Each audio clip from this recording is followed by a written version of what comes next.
여러분 안녕하세요. 행운의 신 사주풍수연구소의 행운의 신입니다. 제가 지난번에 우리나라 이 국기에 대해서 영상을 올려놓은 적이 있습니다.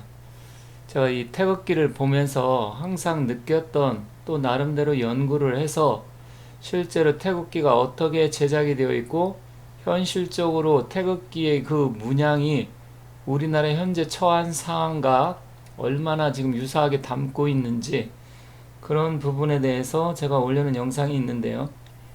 오늘은 지난번에 이어서 좀 더 좀 구체적으로 현재 상황을 말씀드리고, 실제로 앞으로 우리가 국기를 어떻게 생각을 해야 되고, 실제로 우리나라가 통일이 된다고 하면 앞으로 어떻게 해야 될지, 실제로 통일이 된다면 또한 우리나라의 국력이 어떻게 될지, 그러한 부분에 대해서 부연적으로 말씀드리도록 하겠습니다. 자, 추가적인 사항은 다른 영상에 제가 남북 통일이 되려면 태극기를 좀 바꿔라 이런 영상이 있으니까 그걸 한번 보시고요. 그거와 같이 연계해서 이걸 보신다고 하면 좀 더 많은 도움이 되리라 생각합니다. 자, 생각은 각자 다를 수가 있기 때문에 여러분과 생각이 다르다고 해서 그 부분에 대해서 물론 생각이 다르니까 반대 의견을 제시할 수는 있지만 너무 좀 안 좋은 의견이라든지 본인의 생각을 너무 이런 쪽에 주입시키려고 하는 거는 좀 안 좋은 것 같습니다. 다만 이렇게 생각하는 사람이 있구나, 그렇게 생각하시면 될 것 같습니다. 그러면 잠시 태극기 유래와 언제 제작이 되었는지 많은 분들이 알고 계신데 추가적으로 한번 더 부연해서 말씀드리도록 하겠습니다.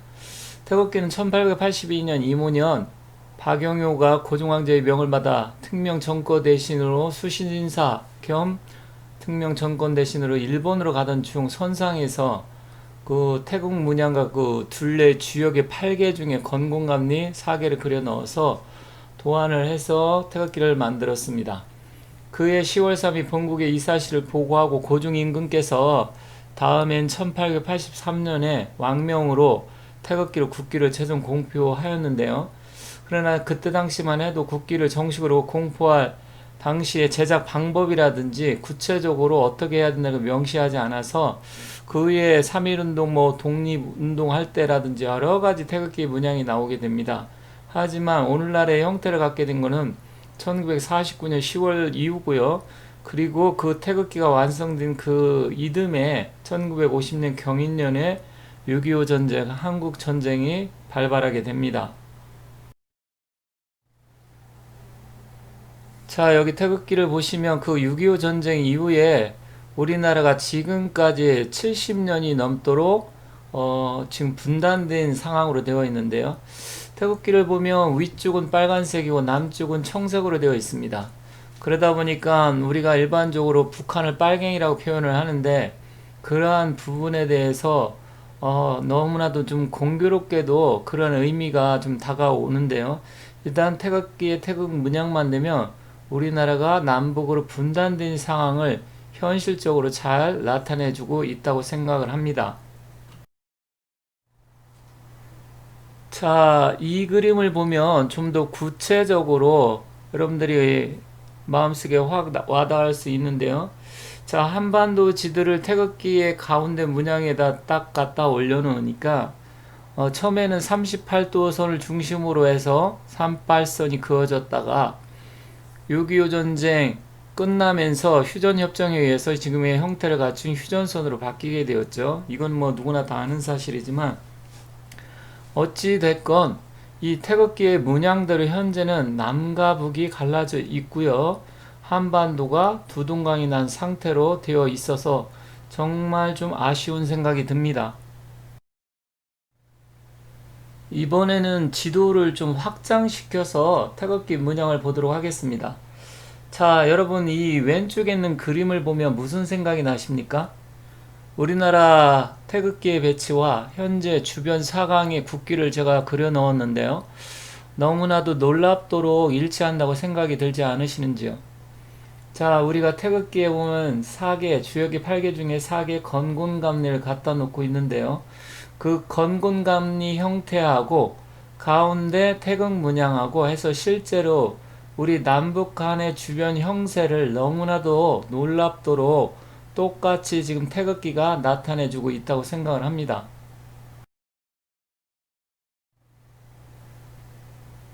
좀 더 자세하게 말씀을 드리면 일단 거는 서양을 나타내고 금의 기운을 나타냅니다. 주역에서는 또 힘과 권력, 아버지, 권력자 이런 걸 나타내는데 거는 태극기를 놓고 본다고 하면 현재 미국을 서양이기 때문에 미국이라고 여러분께 말씀드릴 수가 있습니다.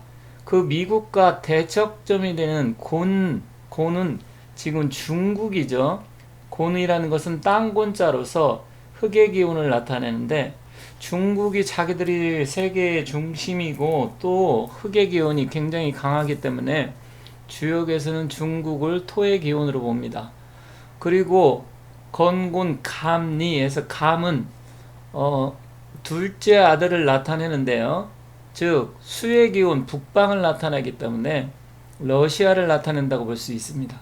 거기와 반대되는 것은 니해서 주역에서는 둘째 딸을 나타냅니다. 둘째 딸을 나타내고 화의 기운 남방을 나타냅니다. 그래서 건곤감리 보면 형태로 보면 너무나도 현재 우리가 주변 사강 강대국에 둘러싸인 형태하고 너무나 똑같습니다. 그렇다면 우리나라는 어떠느냐? 우리는 동방목국, 인의 나라, 어진 나라 이렇게 보고 있습니다. 그래서 실제로 이 목국에 있는 우리 힘없는 대한민국 한반도가 주변 사강이 강대국에 둘러싸여서 실제로 일제시대에 일본한테 수탈도 당했고 또 5천년 역사를 보면 거의 2, 3천년 동안 중국의 핍박을 엄청나게 받으며 살았었는데 실제로 이 주역의 원리하고 너무나도 똑같다는데 또한 놀라지 않을 수가 없습니다.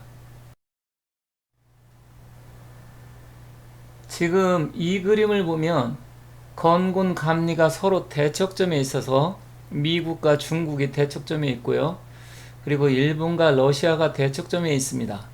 지금 현재 미국과 중국이 코로나 영향도 있지만 무역 전쟁으로 인해서 지금 심각하게 대척점에 있으면서 이제는 뭐 외교 관계로 단절하니 많이 이런 얘기가 나올 정도로 상황이 점점 악화되고 신냉전 시대로 접어들고 있습니다. 그렇다고 하면 우리 현재 이 한반도의 상황을 보면 나날이 갈수록 지금 불확실성이 증대가 되는데 과연 우리나라는 어떻게 될까요? 그렇다고 하면 우리나라가 빨리 서로 힘을 합쳐서 남북 통일이 되어만이 이 부분에서 탈피를 할 수 있다고 생각하는데 과연 통일은 언제가 될지 참 궁금하기도 합니다. 물론 통일은 저는 된다고 봅니다. 하지만 실제로 이 주변 사강의 힘이 너무나 현재는 강하기 때문에 어느 한 군데에서 힘이 약해지면서 외부 서양이나 아니면 주변 사강의 도움을 받아야 통일이 될 수 있다는 아주 안타까운 현실이 있는데요. 어찌됐건 우리 한민족이 번성하고 번영하려고 하면 빨리 통일이 돼야 될 것 같습니다. 자, 여기 국기를 보시기 바라겠습니다. 통일 한국이 되면 가운데 태국 문양을 이렇게 동그랗게 쳐서 하나의 색깔로 통일을 하고 주변 팔개도 사실 바꾸면 더 좋겠지만 갑자기 너무 모든 것을 바꾸게 된다고 하면 문제의 소지도 있을 것 같고 그렇지 않으면 전체를 다 바꿔야 되기 때문에 이렇게 통일이 된다고 하면 남북으로 갈라졌을 때보다 우리 한민족의 힘이 역량이 훨씬 더 커지기 때문에 실제로 주변 사강도 어느 정도 우리나라한테 눈치를 보면서 힘을 못 쓰게 되리라 생각합니다. 그래서 제가 제안하는 것은 이렇게 빨리 통일이 돼서 태극 문양을 없애고 하나의 통일된 원 속에 색깔은 약간 바꿀 수 있지만 하나의 통일된 한국의 태극기 문양을 그려 넣어야 좀 더 통일이 빨리 되지 않을까 이렇게 생각이 듭니다. 그래서 태극기 전체를 바꾸기 어렵다고 하면 가운데 태극 문양이라도 이렇게 해서 하나의 형태로 통일된 형태로 바꾸는 게 어떨지 제 개인적인 생각을 여러분들께 말씀드려 봅니다. 만약에 우리나라가 태극기 문양을 좀 바꿔서 통일이 된다고 하면 실제로 국력이 왕성해지고 우리나라는 동방목국이라고 했는데 이 목의 기운이 왕성해지게 됩니다.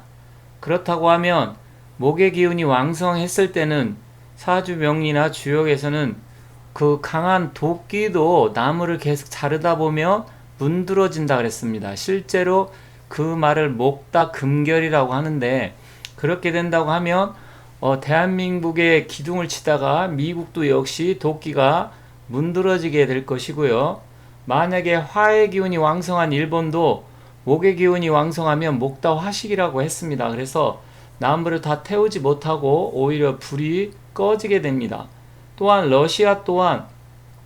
러시아는 수의 기운이라고 말씀드렸는데 실제로 나무가 많다고 하면 나무는 수의 그 양분을 뺏어 먹고 살기 때문에 러시아 역시도 우리나라의 경제적인 협력자가 될지언정 실제 우리 대한민국을 그렇게 만만히 볼 수는 없다고 생각합니다.